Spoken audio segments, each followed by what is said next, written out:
السلام علیکم ورحمۃ اللہ۔ بلوغ المرام، کتاب الطہارہ، باب آداب قضاء الحاجتی، سبق نمبر ہے 24۔ بسم اللہ الرحمن الرحیم۔ عن المغیرہ بن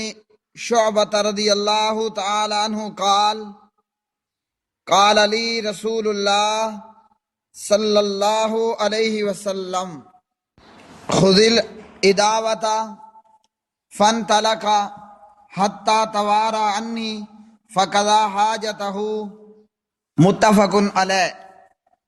مغیرہ بن شعبہ رضی اللہ تعالی عنہ راوی ہیں، فرماتے ہیں کہ نبی کریم صلی اللہ علیہ وسلم نے مجھ سے فرمایا، پانی کا برتن ساتھ لے کر چلو۔ پھر آپ علیہ الصلاۃ والسلام رفع حاجت کے لیے دور تشریف لے گئے، حتیٰ کہ میری نظروں سے اوجھل ہو گئے، مجھ سے چھپ گئے، اور پھر آپ نے قضائے حاجت کی، اپنی حاجت کو پورا کیا۔ اس حدیث سے یہ معلوم ہوا کہ پخانہ پیشاب کرتے وقت چاہیے کہ بندہ پردے کا انتظام کرے، ایسی جگہ پر پخانہ پیشاب کرنے کے لیے بیٹھے جہاں اسے کوئی دیکھ نہ سکے، یعنی پخانہ پیشاب کے وقت میں چھپنا اور دور جانا ضروری ہے لوگوں کی نظروں سے۔ اگلی حدیث، عن ابی ہریرہ رضی اللہ تعالی عنہ قال قال رسول اللہ صلی اللہ علیہ وسلم اتقوا اللاعنین الذی یتخلی فی طریق الناس او فی ظلہم، رواہ مسلم۔ جناب ابو ہریرہ رضی اللہ تعالی عنہ راوی ہیں، فرماتے ہیں کہ پیارے نبی صلی اللہ علیہ وسلم نے فرمایا، لعنت کا سبب بننے والے دو کاموں سے خود کو بچاؤ۔ لعنت کا سبب بننے والے دو امور سے اجتناب کرو، ایک لوگوں کے راستے میں اور دوسرا سایہ دار جگہ میں قضائے حاجت کرنے سے، یعنی راستے میں پخانہ پیشاب کے لیے مت بیٹھو جہاں لوگوں کا گزرنا ہے، اور اسی طرح سایہ دار جگہ میں قضائے حاجت کرنے کے لیے مت بیٹھو جہاں سے لوگوں نے گزرنا ہے۔ اگر راستے پر پخانہ پیشاب کرو گے آنے جانے والوں کے لیے تکلیف کا باعث ہوگا، اور کپڑے اور لباس اور جسم کے گندے ہونے کا خطرہ ہوگا۔ سایہ دار جگہ میں یعنی درخت وغیرہ کے نیچے بھی پخانہ پیشاب کرنے کے لیے نہیں بیٹھنا، کہ کوئی سائے کا تلاش کرنے والا مسافر یا آرام کی غرض سے سائے کے نیچے آنے والا، درخت کے نیچے بیٹھنے والا، وہ سائے کے لیے جگہ تلاش کرے گا، اور اس جگہ میں پخانہ پیشاب کی وجہ سے آرام کرنے والے کو، سائے کے تلاش کرنے والے کو تکلیف ہوگی۔ وزادہ ابو داود عن معاذ والموارد ولفظه اتقوا الملاعن الثلاثة البراد في الموارد وقارعة الطريق والظل، ولی احمد عن ابن عباس رضی اللہ تعالی عنہما او نقع ماء وفیہما ضعف۔ اور ابو داود نے حضرت معاذ کے واسطے سے یہ لفظ زیادہ کیا ہے، گھاٹوں پر، اور اس روایت کے الفاظ اس طرح ہیں، لعنت کے 3 اسباب سے اجتناب کرو، گھاٹوں پر، شہرائے عام پر، اور سائے کے نیچے رفع حاجت کرنے سے، یعنی گھاٹوں پر رفع حاجت پخانہ پیشاب مت کرو، شہرائے عام پبلک عام میں پخانہ پیشاب مت کرو، اور سائے کے نیچے بھی پخانہ پیشاب مت کرو۔ اور امام احمد نے ابن عباس کے حوالے سے روایت بیان کی کہ جہاں پانی جمع ہوتا ہے جہاں پانی جمع ہوتا ہے وہاں بھی رفع حاجت سے بچنا چاہیے، اور ان دونوں روایتوں میں کچھ ضعف ہے۔ واخرج الطبرانی النہی عن قضاء الحاجت تحت الاشجار المثمرۃ وضفۃ النہر الجاری من حدیث ابن عمر بسند ضعیف۔ طبرانی نے ابن عمر سے روایت کی کہ پھلدار درختوں کے نیچے اور جاری اور ساری نہر کے کنارے پر قضائے حاجت نہ کیا جائے، پخانہ پیشاب نہ کیا جائے، اور اس کی سند ضعیف ہے۔ اس حدیث سے ہمیں یہ معلوم ہوا، صحیح مسلم سے اور اسی طرح ابو داود اور طبرانی کی روایات سے یہ معلوم ہوا کہ راستے میں، پبلک عام کے راستے میں، شاہراہ عام پر پخانہ پیشاب نہیں کرنا، اور سائے دار جگہ میں پیشاب نہیں کرنا، پھلدار درختوں کے نیچے بھی پخانہ اور پیشاب نہیں کرنا، اور اسی طرح گھاٹوں پر، یعنی ایسی جگہ، چشمے یا نہر جہاں لوگ پانی پینے یا پلانے یا وضو کرنے اور غسل کرنے کے لیے پانی لینے کے لیے جمع ہوتے ہیں، گھاٹوں پر، ایسی جگہوں پر بھی پاخانہ اور پیشاب نہیں کرنا۔ ابو داود وغیرہ کی یہ روایات سندن ضعیف ہیں، اس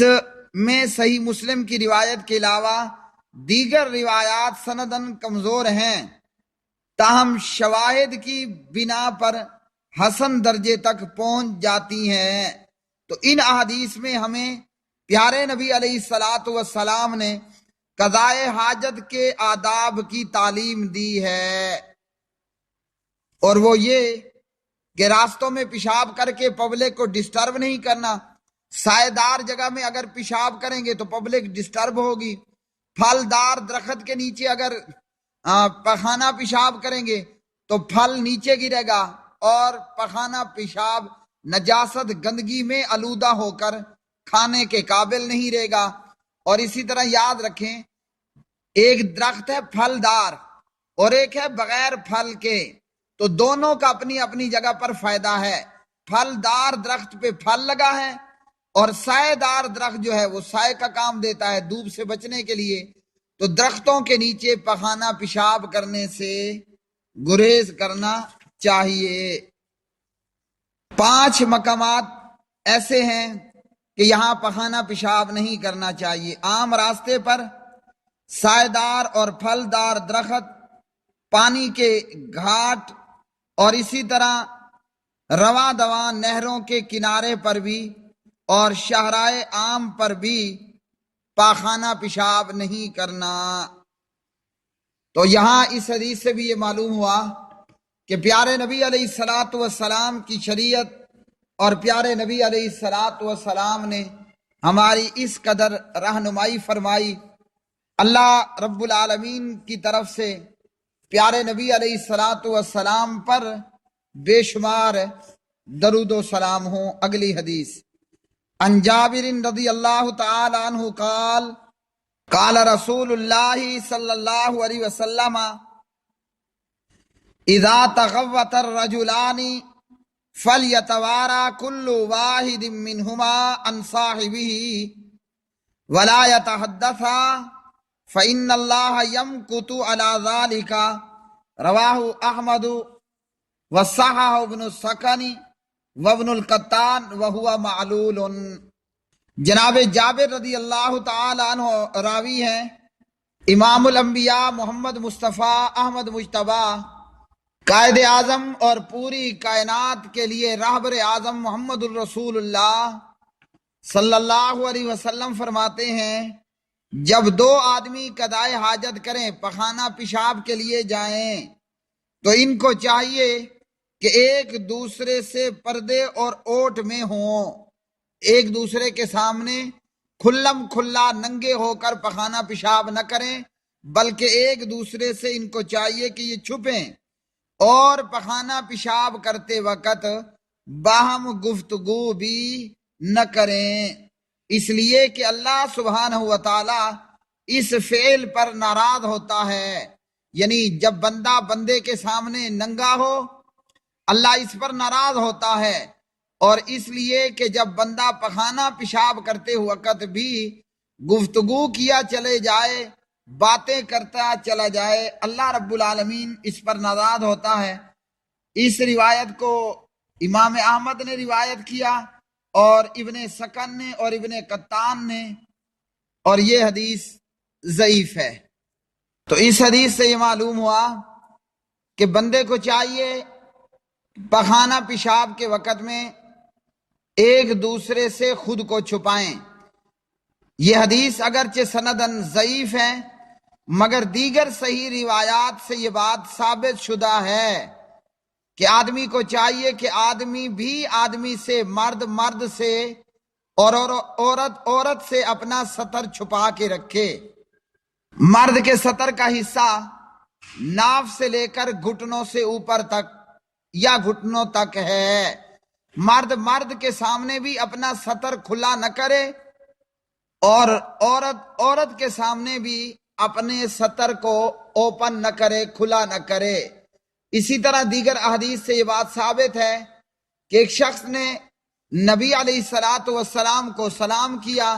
آپ علیہ الصلاۃ والسلام پخانہ پیشاب، لیٹرین، واش روم وغیرہ میں تھے، اور پیارے نبی علیہ الصلاۃ والسلام نے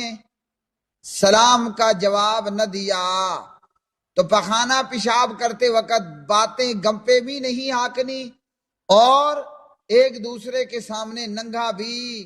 نہیں ہونا، چھپنا ہے۔ اگلی حدیث عن ابی قتادہ رضی اللہ تعالی عنہ قال قال رسول اللہ صلی اللہ علیہ وسلم لا یمسن احدکم ذکرہ بیمینہ وہو یبول ولا یتمسح من الخلاء بیمینہ ولا یتنفس فی الاناء، متفق علیہ واللفظ لمسلم۔ جناب ابو قتادہ رضی اللہ تعالی عنہ اس حدیث کے راوی ہیں۔ پیارے نبی علیہ الصلاۃ والسلام نے فرمایا کہ تم میں سے کوئی بھی شخص پیشاب کرتے وقت دائیں ہاتھ سے اپنے عضو مخصوص کو نہ چھوئے، پیشاب کرتے وقت سیدھے ہاتھ سے اپنی شرمگاہ کو نہ چھوئے، اور نہ قضائے حاجت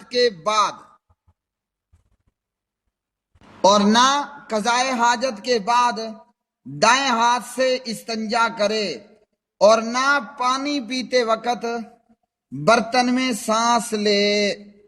تو پیارے نبی علیہ الصلاۃ والسلام نے اس حدیث میں شرمگاہ کو دائیں ہاتھ کے ساتھ چھونے سے منع کیا۔ یعنی بعض دفعہ ایسا ہوتا ہے کہ پخانہ پیشاب کرتے وقت بندے کو عضو تناسل میں خارش ہوتی ہے اور وہیں وہ بے خیالی میں بیٹھے بیٹھے اپنے دائیں ہاتھ سے ہی عضو مخصوص کو جو ہے وہ مسلنے لگ جاتا ہے۔ تو یہاں اس موقع پر بھی خیال کرنا ہے، پخانہ پیشاب کے وقت بھی اپنے عضو مخصوص کو دایاں ہاتھ نہیں لگانا۔ عام طور پر اگر شرمگاہ میں کھجلی ہو اور بندہ اگر شرمگاہ کو مسلے تو اس پر شلوار قمیض وغیرہ موجود ہوتی ہے، اس وقت میں یہ درست ہے۔ پخانہ پیشاب کے وقت بندہ چونکہ ننگا ہوتا ہے اور ننگے ہوتے وقت اس کی شرمگاہ سے کپڑا اٹھا ہوا ہوتا ہے، تو نبی علیہ الصلاۃ والسلام ہمیں یہ ادب سکھا رہے ہیں کہ پخانہ پیشاب کے وقت میں سیدھا ہاتھ، دایاں ہاتھ شرمگاہ کو نہیں لگانا کسی بھی وجہ سے، اور جب پخانہ پیشاب پورا کر لیا اب سیدھے ہاتھ سے دائیں ہاتھ کے ساتھ یعنی استنجا بھی نہیں کرنا، استنجا بائیں ہاتھ سے کرنا ہے، اور پانی پیتے وقت برتن میں سانس نہیں لینا۔ پانی پیتے وقت اگر سانس لینے کی ضرورت پڑ گئی ہے تو پھر منہ برتن سے ہٹائیے، سانس لیجئے اور پھر پانی کو پینا شروع کیجئے۔ اور دیگر احادیث میں کہ برتن کے اندر پھونک بھی نہیں مارنی۔ آج کے سبق سے جو باتیں ہمیں معلوم ہوئیں وہ یہ کہ پخانہ پیشاب کرتے وقت دور جانا ہے، لوگوں سے چھپ کر بیٹھنا ہے، سائے دار جگہ میں، اور اسی طرح درخت کے نیچے، چاہے وہ پھلدار ہے یا سائے دار، پانی کے گھاٹ پر اور نہروں کے کنارے پر اور شارع عام پر پخانہ پیشاب نہیں کرنا ہے۔ اور اسی طرح پخانہ پیشاب کرتے وقت باتیں بھی نہیں کرنی، گفتگو بھی نہیں کرنی، اور شرمگاہ کو پخانہ پیشاب کے وقت میں دایاں ہاتھ بھی نہیں لگانا، اور استنجا جو ہے وہ بائیں ہاتھ سے کرنا ہے، اور پانی کے برتن میں سانس بھی نہیں لینی۔ وما علینا الا البلاغ المبین۔